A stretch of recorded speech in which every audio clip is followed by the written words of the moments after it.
Now, received wisdom has it that with a cost of living crisis in full swing, this is a terrible time to be selling consumer goods. Yet there are some consumer-facing businesses that appear to be bucking that trend. One of them is Ultimate Products, the company behind Beldray Irons, Salter Scales and Constellation Luggage. Well, today it reported a 42% rise in full-year pre-tax profits to £15.8 million. Joining me now is the Managing Director of Ultimate Products, Andrew Gossage. Andrew, welcome to you. What are the kind of trends you're seeing right now in consumer spending? Well, we're seeing a big emphasis on products that save money. So energy-saving products, things like air fryers, maybe slightly less interesting products like airers, slow cookers, etc. Anything that saves the consumer money is selling really well. A lot of the goods you sell are obviously tied to people moving home. How closely tied are your fortunes to the housing market? We never noticed a particular connection. Often when people decide to stay in their home, then they look to refresh. So perhaps they refresh items for the kitchen when they decide not to move. But I have to say, there's all kinds of things which influence whether or not people buy our products, and housing is one perhaps on occasions, but not a key driver of demand for our items.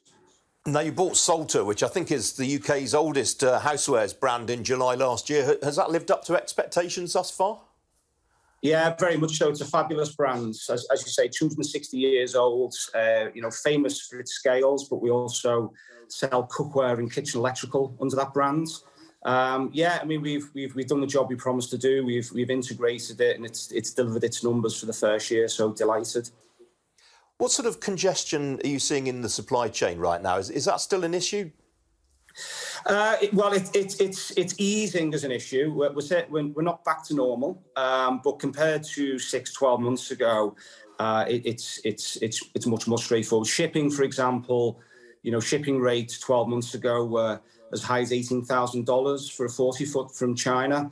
Now we're paying less than $3,000, so that's been really helpful. Reliability isn't back to what it was in 2020, but it's gradually getting there. So yeah, I mean, our focus now is very much on.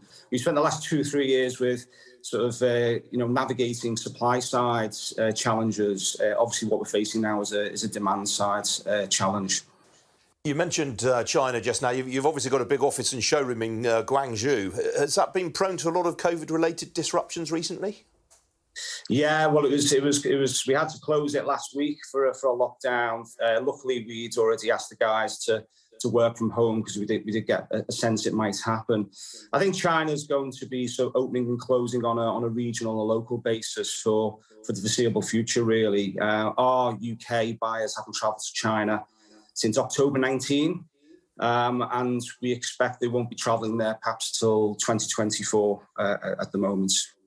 Crikey, that's a hell of a long time to wait. You mentioned the demand issues. How constrained do you feel consumers are right now? How do you gauge your ability to pass on cost increases right now? Well, we don't really plan to pass on cost increases. I mean, in terms of our input costs, they're broadly level. We had quite a lot of cost inflation last year. We've dealt with that.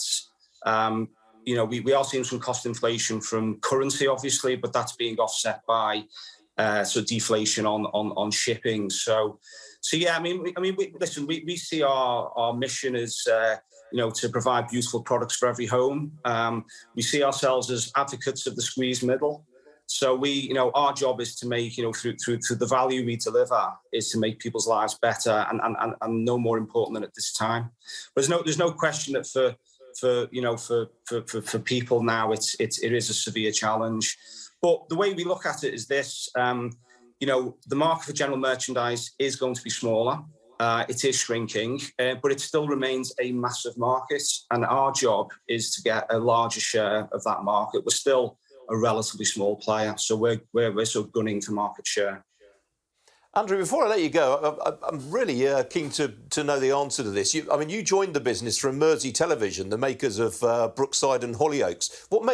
Going into consumer products from the wonderful world of telly is quite a switch. Yeah, well, you don't have stock in TV, so you have quite a lot of stock in this game. Well, it was the connection was really through. I came in as CFO, and that role is often transferable, isn't it? And the private equity house that was invested in Mersey TV when they sold that business, they introduced me to the guys here. I was only expected to say a few years, but that was 17 years ago, so I must enjoy it. Exactly. Well, far less prima donnas in consumer goods than there are in TV, that's for sure. You might say that. I couldn't possibly comment.